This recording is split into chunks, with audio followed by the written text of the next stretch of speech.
dengan kekhawatiran bahwa akan memicu pengembangan senjata nuklir yang tadinya itu tidak menjadi concern di kawasan.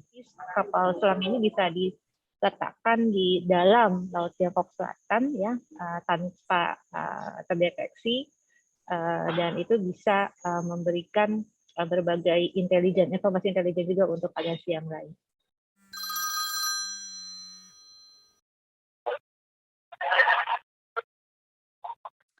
Halo Nyambung People, jumpa lagi di Nyambung with me, Dina Praptoraharja. Ini episode ke-25.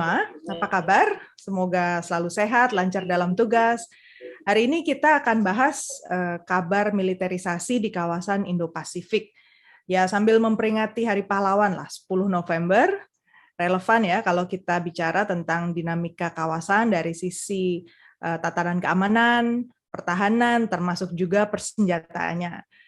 Nah, kamu tahu tanggal 15 Agustus 2021, Australia, Amerika Serikat, dan Inggris mengumumkan Fakta Keamanan 3 negara yang kabarnya menjadi tatanan keamanan termuktahir sejak Perang Dunia Kedua. Nah, fakta tersebut sekaligus mengumumkan pembatalan pembelian kapal selam oleh Australia dari Prancis. Jadi jangan lupa tonton episode 24, persis sebelum episode ini, di mana saya berdialog dengan Duta Besar Prancis untuk Indonesia, Olivier Chambard, supaya kamu nyambung tentang mengapa isu batalnya pembelian kapal selam ini penting. Apalagi karena negara-negara lain seperti Prancis, juga Australia, Amerika Serikat, dan Inggris sudah punya pernyataan dan posisi nih di kawasan kita. Nah, hari ini hadir bersama saya untuk bikin kita semua nyambung adalah Dr. Kuri Maharani. Halo Kuri, apa kabar? Alhamdulillah, baik, sehat, Mbak Dina. Sehat. Lagi di mana nih? Lagi riset di Arsip Nasional, mohon maaf. Jadi lengkap gear-nya ya? Ya, window of opportunity masa pandemi kan sempit ya, jadi kita harus mengejar begitu buka langsung datang. Langsung harus sudah hadir ya. Oke. Terima kasih ya Kuri ya berkenan menyisikan waktu buat kita lebih nyambung soal isu militerisasi di Indo-Pasifik. Saya mau perkenalkan dulu Mbak Kuri ini satu dari sedikit sekali orang Indonesia yang spesialisasinya manajemen pertahanan dengan spesialisasi transfer senjata. Katanya mulai dari pola jual beli senjata, pengalihan teknologi, jenis senjata yang diperjualbelikan, dan seterusnya. Kita bisa tanya sama beliau, keren kan? Beliau ini... jualan aja saya. Kenapa? Emang saya jualan ya. Beliau ini lulusan S3 dari Cranfield University di Inggris untuk bidang military studies. Pikir saya, apakah beliau ini ada background tentara gitu kan? Ternyata bukan juga ya. Menikah dengan tentara bukan juga ya? Bukan. Kebetulan sekolahnya dekat sama markas tentara. Gitu. Sekolahnya dekat markas tentara, jadi sudah terbiasa bersekolah bersama tentara. Betul. Kebetulan saya dan Kuri itu sama-sama mengajar di universitas yang sama, di jurusan Hubungan Internasional BINUS, dan sama-sama alumni S1 Hubungan Internasional di Universitas Indonesia ya. Betul. Oke, kita masuk ke substansi ya. Di episode Nyambung 24, kita ada pernyataan dari Duta Besar Prancis bahwa kita juga perlu waspada lah ya, pada dasarnya ada penguatan militer di kawasan kita di Indo-Pasifik. Dan ini perlu menjadi perhatian khusus dari Indonesia. Nah, memang kalau dibaca-baca, Fakta Keamanan AUKUS, Amerika, Australia, dan Inggris ini mencakup sejumlah aspek ya, penguatan cyber, artificial intelligence, teknologi kuantum, dan juga kapabilitas bawah laut, seperti misalnya kapal selam. Nah, apakah Kuri setuju bahwa penguatan militerisasi ini sedang terjadi di kawasan? Ya Mbak, terima kasih pertanyaannya. Apakah militerisasi ini memang terjadi sebelum atau sesudah adanya AUKUS, dan militerisasi seperti apa yang perlu kita khawatirkan ya? Memang kalau kita lihat geopolitik yang terbentuk sebelum dan sesudah AUKUS itu kan adalah Indo-Pasifik, di mana di dalamnya ada sekitar 9 flashpoint ya, dan beberapa flashpoint ini termasuk Laut Tiongkok Selatan, Laut Tiongkok Utara, begitupun juga Natuna ya, termasuk di dalam sana. Itu adalah yang sekarang sangat mengemuka ya, karena ada berbagai upaya dari negara-negara claimant ya untuk melakukan pengerahan militer di beberapa pulau yang sebelumnya tidak dihuni, gitu kan. Nah, itu salah satu bentuk dari militerisasi yang kita lihat yang sudah terjadi sebenarnya dalam beberapa dekade terakhir. Militerisasi yang lain seperti apa? Misalnya ini dituduhkan juga kepada Amerika Serikat dan negara-negara luar yang melakukan freedom of navigation operation ya, masuk ke kawasan-kawasan yang memang dipersengketakan dengan kapal-kapal perang yang besar untuk exercising hak lintas damai, itu juga dianggap oleh pihak lain sebagai militerisasi. Jadi sebenarnya militerisasi itu sudah terjadi sebelum AUKUS, tapi ketika AUKUS keluar, diluncurkan, memang itu menghentak banyak pihak karena penyebutan kapal selam bertenaga nuklir. Sehingga kemudian ini direspon dengan kekhawatiran bahwa akan memicu perlombaan senjata nuklir yang tadinya itu tidak menjadi concern di kawasan. Concern kita nuklir kan terkait Korea Utara ya, tapi tidak perlombaan senjata. Yang lain adalah bahwa ada concern bahwa Australia itu sudah sudah mendeklarasikan posisinya yang merupakan aliansi Amerika Serikat, dan karenanya mengambil posisi yang kemungkinan juga berseberangan dengan Tiongkok ya, dan Tiongkok sendiri merespon AUKUS dengan mengatakan Australia jika mendapatkan senjata nuklir, maka dia menjadikan dirinya juga sebagai target nuklir kalau nanti terjadi perang terbuka. Menjadi target serangan nuklir justru ya. Betul. Itu yang kamu khawatirkan ya. Betul. Oke, sebentar. Kalau kita bicara soal submarine tadi ya, kapal selam tadi, mungkin Puri bisa cerita submarine ini atau kapal selam ini sebenarnya pentingnya apa sih? Bahwa awalnya itu hanya bertenaga diesel yang awalnya mau dibeli dari Prancis, kemudian diubah menjadi senjata nuklir. Saya lihat juga memang kapasitas laut Cina juga diperkaya, ditambah gitu ya, dari segi kapal selam yang bertenaga nuklir. Jadi ini betul-betul sudah terjadi perlombaan senjata nuklir di bawah laut kita? Nah, ini harus klarifikasi dulu. Kapal selam bertenaga nuklir itu tidak sama dengan senjata nuklir. Konsep senjata nuklir itu kan nuklir triad ya, yang memang dia terdiri dari bom nuklir dan rudal yang diluncurkan dari darat, laut, udara, termasuk oleh kapal selam yang non nuklir. Tapi kapal selam bertenaga nuklir sendiri, kalau dia tidak membawa bom nuklir, dia tidak bisa disebut sebagai senjata nuklir. Itu yang pertama. Jadi yang kedua, kemudian buat apa Australia mengakuisisi kapal selam bertenaga nuklir saja? Kenapa nggak sekalian yang berbom nuklir gitu ya? Ya, pertama memang tujuan dari akuisisi kemampuan kapal selam bertenaga nuklir ini untuk memampukan Australia memproyeksikan kekuatan jauh ya dari pantainya. Dan ini bisa memperbesar jarak dan waktu dia beroperasi hingga ke laut Tiongkok Selatan dan Selat Taiwan. Jadi dibandingkan dengan kapal selam bertenaga diesel ya, itu hanya bisa beroperasi 11 hari misalnya di laut Tiongkok Selatan dari Australia. Kalau kapal nuklir ini bisa sampai 77 hari. 33 hari. 77 bulan lebih. Okay. Jauh sekali kan, 11 versus 2 bulan gitu kan. Okay. Nah,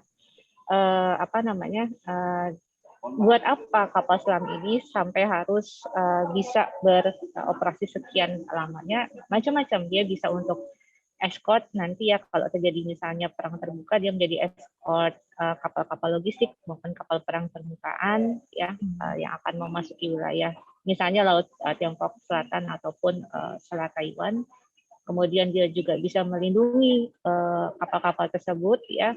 Nah, dia juga bisa membawa meskipun bukan bawa nuklir tapi dia juga bisa membawa rudal yang memampukan untuk deep strike ke arah mainland ya. Dan juga yang terakhir yang ini salah satu yang paling strategis fungsinya adalah dia bisa digunakan untuk shadowing, membayangi kapal nuklirnya Tiongkok yang difungsikan sebagai pilar second strike jika terjadi serangan nuklir.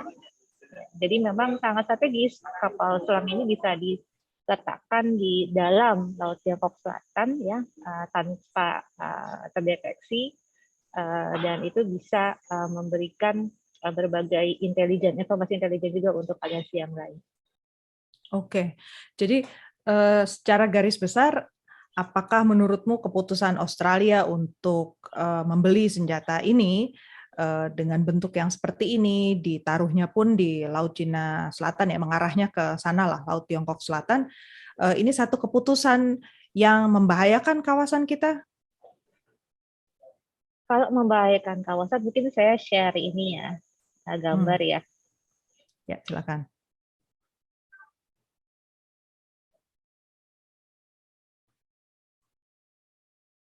Ini kelihatan nggak, Mbak?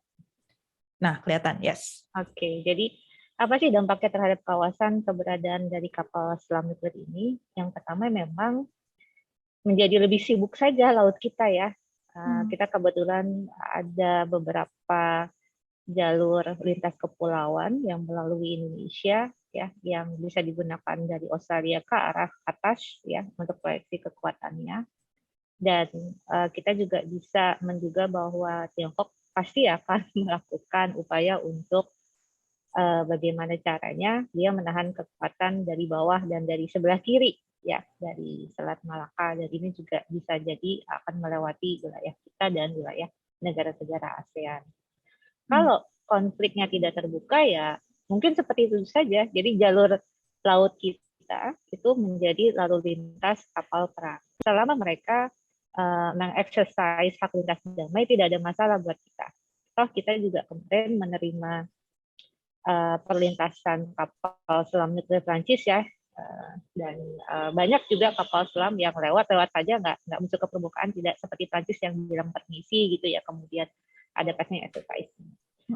Selama masa damai yang kita khawatirkan adalah kalau terjadi kecelakaan oleh kapal selam bertenaga nuklir ini, maka nuklir yang bocor itu bisa menimbulkan katastrofi, gitu kan. Masalah lingkungan jadinya. Tapi kalau misalnya terjadi perang terbuka dan Australia menjadi target nuklir Tiongkok, itu juga kita harus khawatirkan karena kita tidak tahu strike-nya itu akan menggunakan apa, dan bisa jadi memang Australia sudah menjadi target nuklir gitu bahkan sebelum kapal selam bertenaga nuklir ini akan diakuisisi. Kan masih lama ya, masih 20 tahun katanya. 20 tahun lagi. Kenapa Australia juga akan menjadi target? Karena memang di Australia itu ada sebelum AUKUS itu ada UKUSA, jadi kerjasama intelijen yang paling dalam dan paling canggih sedunia antara Inggris, Amerika, Australia, ya, yang menempatkan beberapa fasilitas yang sangat canggih yang memampukan dia untuk memantau seluruh wilayah bagian atasnya itu sampai ke Indo-China. Dan waktu zaman Perang Dingin, Australia sendiri itu sudah sadar dia akan jadi sasaran tembaknya Soviet juga karena kemampuan intelijennya tersebut, gitu ya. Nah, kalau yang terjadi adalah perang terbuka, kemungkinan Australia jadi target nuklir, dan kemungkinan juga ada upaya Tiongkok untuk memblokade Australia via ALKI. Ya, ALKI Indonesia, mungkin kita juga terdampak ya keamanan pelayaran di sana, dan juga strategik otonomi kita untuk mengelola wilayah kita sendiri dan wilayah ASEAN. Seperti itu mungkin ya, Mbak ya.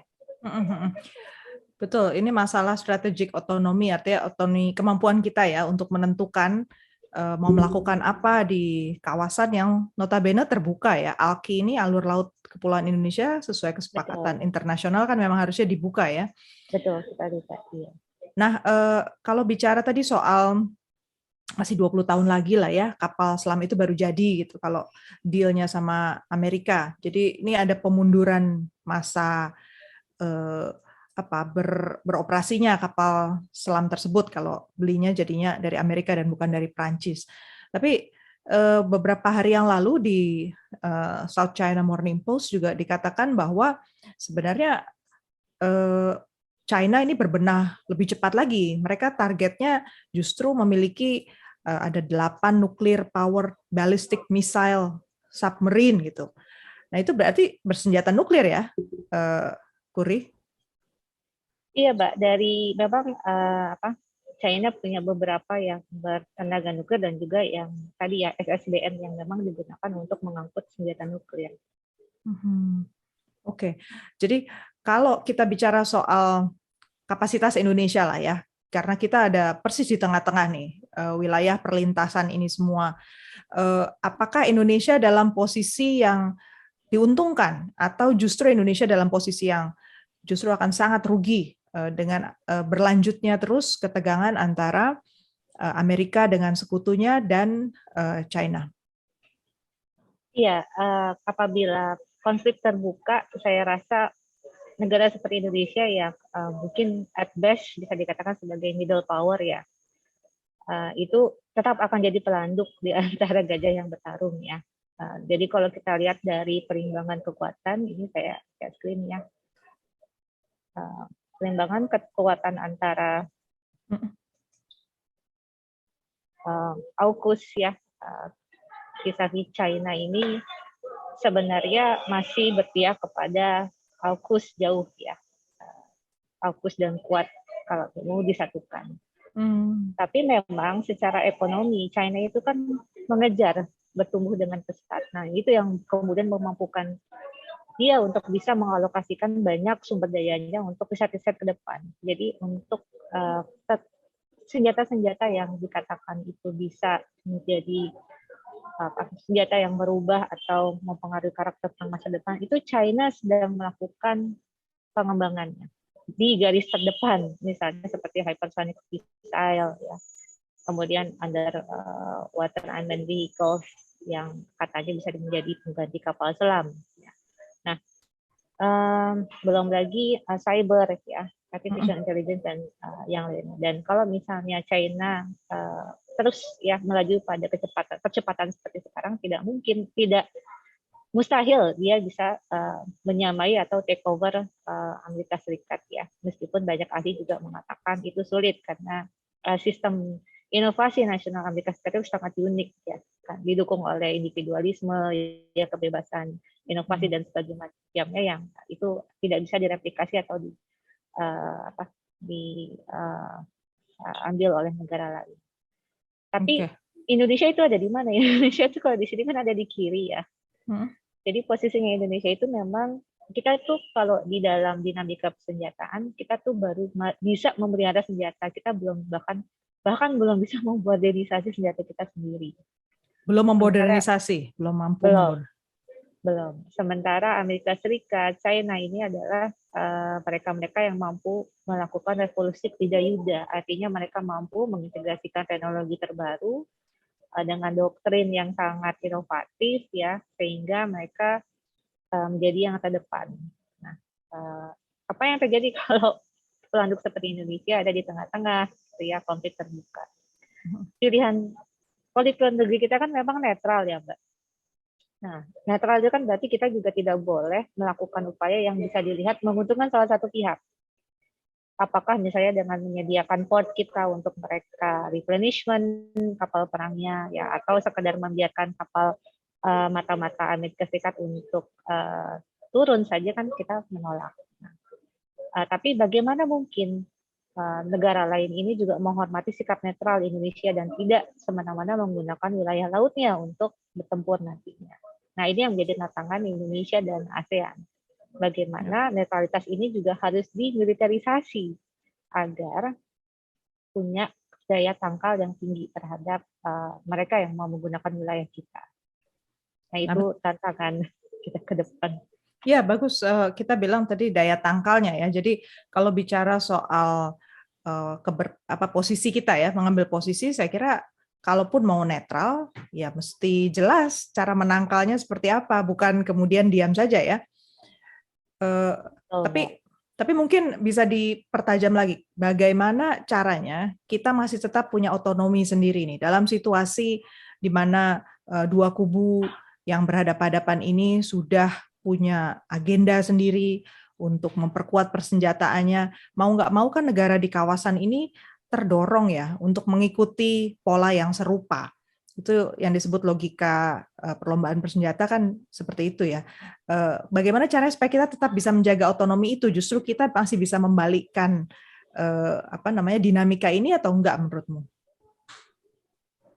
Kalau dibilang membalikan dinamika, sepertinya sulit ya Mbak ya, karena kita sendiri tidak punya uh, kemampuan sebagai manajer konflik di kawasan ya. Tadinya kan memang itu adalah peran yang mau diambil oleh ASEAN. Tapi semakin ke sini semakin terlihat bahwa ada divergence di antara negara-negara ASEAN sendiri dalam hal kepentingan menghadapi dua superpower tersebut. Nah, apa yang bisa kita lakukan ini juga sulit ya.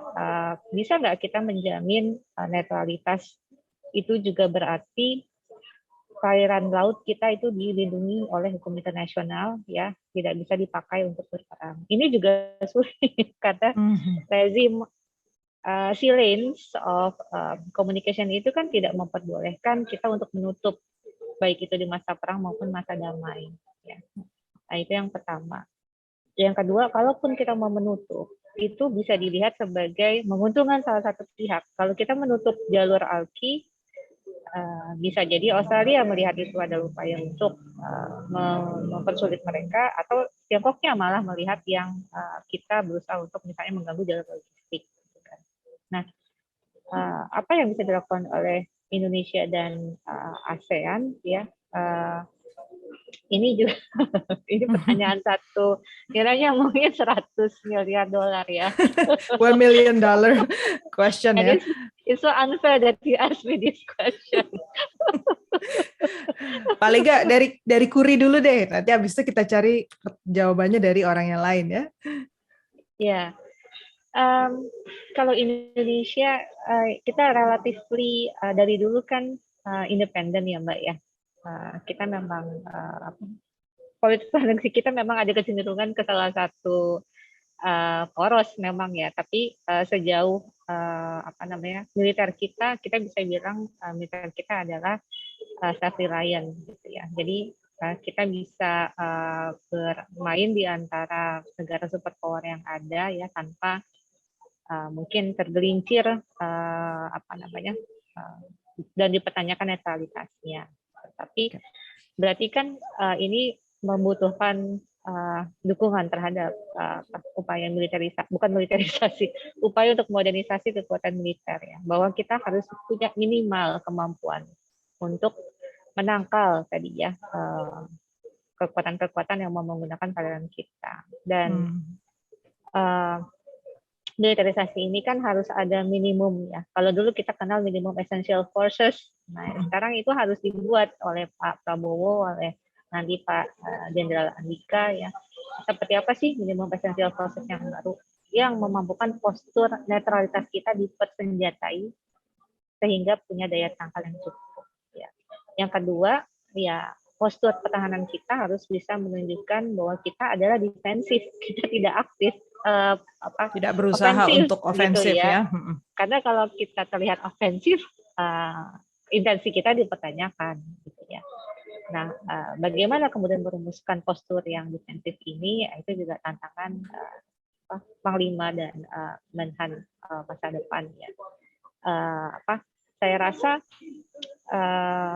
bagaimana Indonesia harus bertindak itu memang butuh proses, bukan cuma militernya saja, tapi kalau kita lihat karakter perang yang ada di kawasan, selama belum ada perang terbuka kan yang dimainkan adalah perang yang karakternya asimetris ya, non konvensional, menggunakan aktor-aktor milisi di laut ya.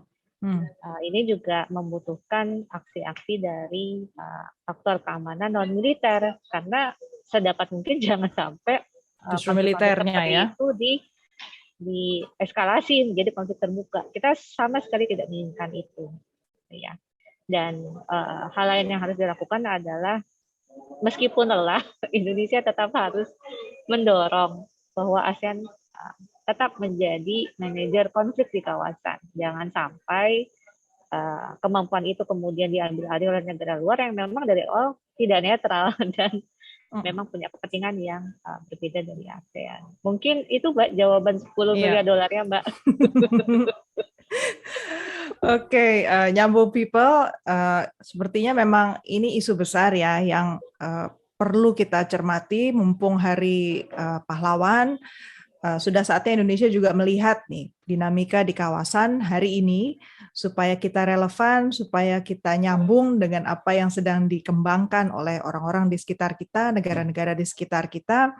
Mudah-mudahan episode hari ini, Kuri, bisa menambah kasanah pemikiran kita ya, membuat kita lebih yakin kalaupun mau mengambil keputusan, satu persatu kita susun puzzle-nya. Terima kasih banyak Kuri untuk pencerahannya hari ini. Sampai ketemu lagi ya. Terima kasih Mbak. Sehat-sehat. Yuk, bye-bye.